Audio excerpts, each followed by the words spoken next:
Yes! Ano, ito na ang ating unang gala dito sa Saigon. At syempre, medyo mainit kasi sa umaga, so hindi ko kayang gumala sa tanghali, umaga, ganun. So hapon ako lumalabas. So, kaya naman, ito ang ating unang rampa. Happy check!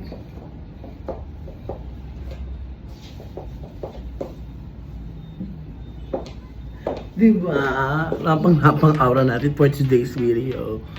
Kaya tara, let's explore Ho Chi Minh. Come on! Xin chào! Xin chào! Yes, and for this video, sumakay tayo ng double-decker bus. Half in, half out, para gano'n. So, magtutour siya dito. Sa taas tayo. Sa ano siya, bino ko siya via Klook. So, hanapin nyo lang siya sa Klook. Half in, half off bus. Para ma-experience ito. Ito ang aking unang activities for today. Para, alam mo yun, para ma-idea ko sa kung ano itsura ng Saigon ng District 1. So, samahan nyo ako. Tingnan natin kung anong masaya ba to? Ay, naalis na yung basta. Para ako lang inantay. So, paalis na siya ngayon.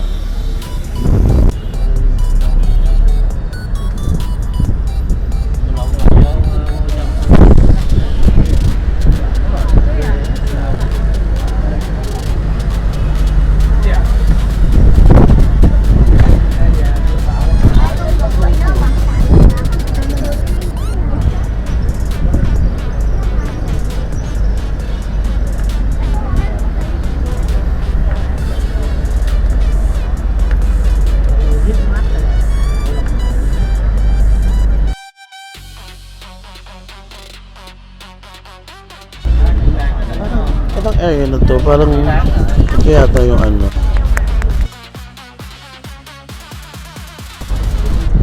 Something. Yung highest. Yung Vitesco, highest tower dito.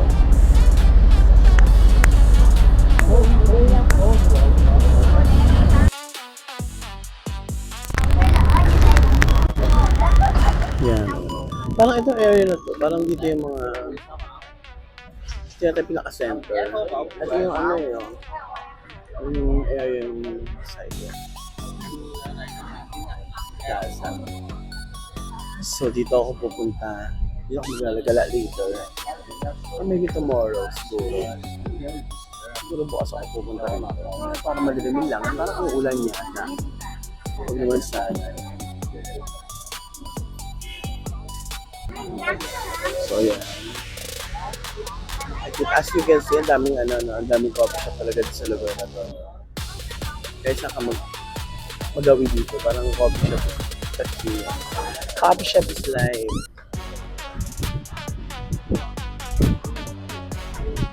Wala yung nagsasalita.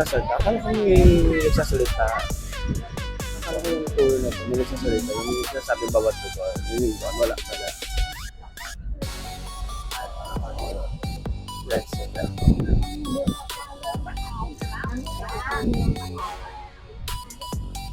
Dito ako magagala bukas. Ito yung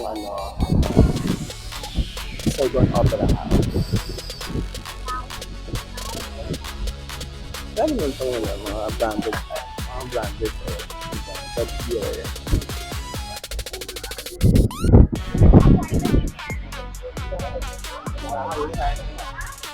Central Saigon Opera House. Alam mo, Opera House ba yun? Or post office? Nakasunod sa lugar.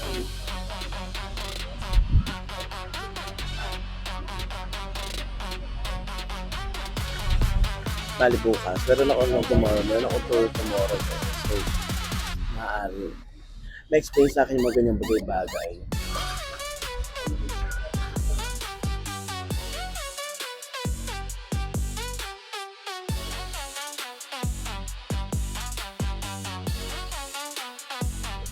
Coffee apart.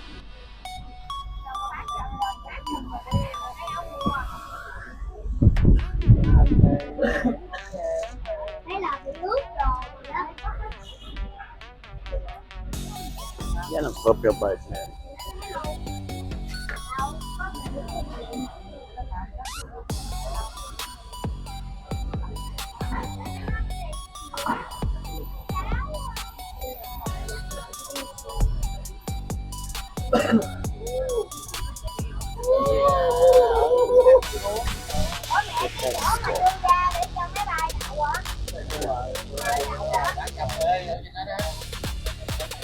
Text ko tao.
Ang hindi ako na-inform about sa bus na to.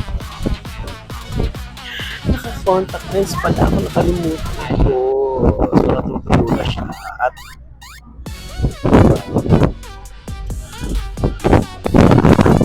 so, diba? Oh,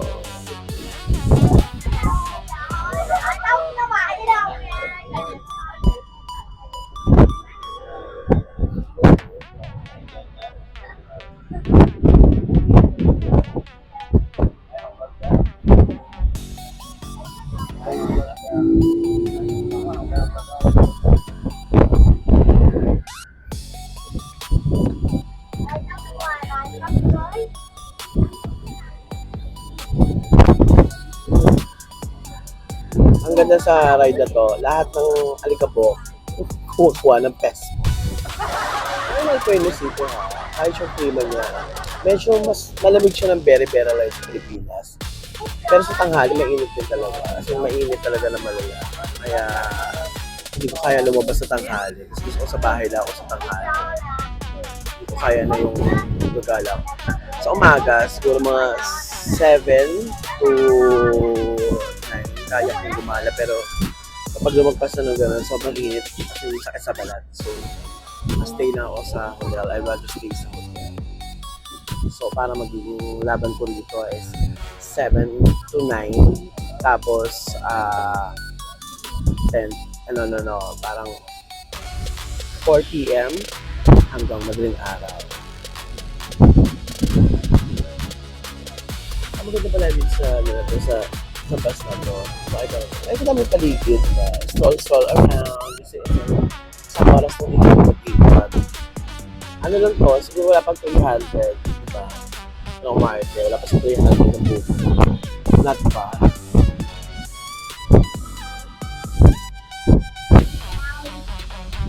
Nakakaloka. Basta yung Hilton Spa rito. So, libre blower siya. For the blower ang laban. Malamig na ha. Fairness ha. Malamig yung hangin. Hindi pa lang po kasi dahil uulan. Nakakaloka yung paligid. Parang malakas sa ulan to ha. Hindi pa madali ako nagdala ng payong. Ito siguro kailangan ko balik ng hotel para mag-ready ng payong. Bago ko rumampa ulit. Para ma-sure ako. Kesa bigla ako na biglang umulan.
na to ay umuulan.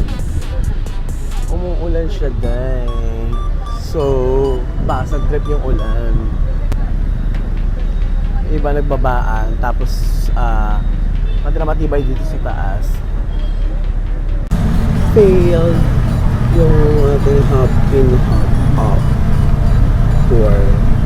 Simula na malakas. So, pasok kami lahat dito sa loob. Hindi maganda. So, pero talaga pag ibubok niyo yung tour na yun, kailangan bantay kayo sa weather. Pero okay lang, mura lang naman yun. It's like cost, wala pang 300. So, pwede siyang ulitin tomorrow or sa Saturday, wag wala ng ulan. Uulitin ko na lang siya. Sa gumulan, kasi guys, sad naman nun. Sana sa birthday ko di yung bulan para ma-enjoy ko yung dinner cruise dito sa river na yan. Kasi nasa ano rin ako eh, nasa taas din yung accommodation ko nun eh. So pag umulan pa rin yun, it's a no-no na talaga in this lugar. In this lugar, ate.